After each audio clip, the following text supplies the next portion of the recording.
Folks, welcome back to Heard It on the X, the East Coast premier music talk show.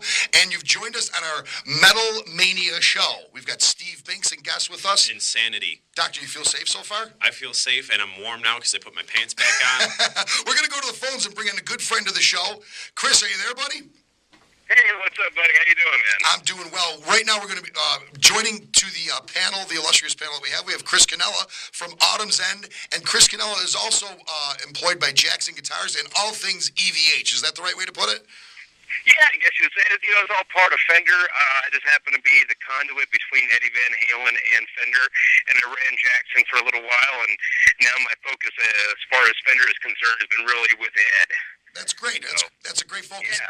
The focus of this show, you came and you did a clinic at the store, and I was floored, one, by your musical prowess was amazing, but the thing that really floored me is what a historian you were about the death metal movement that came out of Buffalo. Yes. So, Steve Binks is here. Steve, you want to say? Hey, my friend, how you doing? It's nice to make your acquaintance, man. Nice to chat with you as well, man. This is great. Steve is a historian also, and Steve is an idiot. Don't listen to him. Steve is a moron, is what he is. What we were talking about, and the question that I posed to Steve before the break was, what really brought this music around? Do you think it was just the time where where pretty boy bands were actually being sold as heavy metal, Buffalo being in a state of economic decline? I mean, what brought this brutal music out of Buffalo? You know what? I think it was a combination, in my opinion, just from being such a metal geek as it is and just being a part of it. When I was a kid, and I was reading in the back of metal mags, and I was all of a sudden turned on to the Buffalo music scene. It was one of those things where it just came out of the blue, and you were tape trading. We didn't have the internet and things like that back in the early 80s and the mid-80s. So what we were doing was we were looking in the back of mags, and we're trying to find stuff out of the back that were just different, and all of a sudden this Buffalo thing just popped out, and I found out I was sending self-addressed stamp envelopes there more often than I had been before.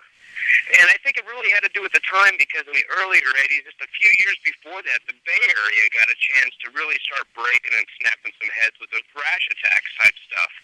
But being from the north, up in upstate New York, it's obviously pretty much the coldest thing since, the tip of, Finland and Santa Claus, and I think there was a frustration there. And I think that the music at that point was it was tired of this homogenized garbage with hairspray and things of that nature. And it wasn't speaking of anything of real hostility. It wasn't speaking of anything that had to do with what metal was all about, and that was taking a stance against what the majority was, therefore being the adversary of the modern music. Buffalo was upset. At the time, coming out of New York, it was still thrash, thrash, thrash. But when Buffalo got a grab of it, next thing you know, you hear that they've taken that thrash edge that influenced everybody and said, let's make it faster, let's make it heavier, let's make it lower, and let's show people what the people from the North can do. And meaning northern United States, not like north as in Norway, but it was a huge movement at that time, and it made a big change. And then it happened again in the 90s with the same thing. People were getting tired of the Goo Goo Dolls. No offense, guys, but I mean, music of Head and Hazer, they were getting burnt out on that. Thanks a lot, Chris, for just throwing me under the bus there, buddy. That's right. No, I'm kidding. I'm totally kidding. No, good.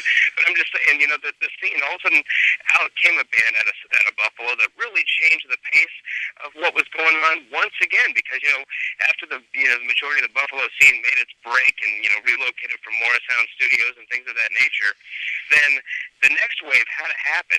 And it happened through a different type of scene, like the new hardcore scene, led by, the band Snapcase. Yeah. And there's lots of arguments. Great band.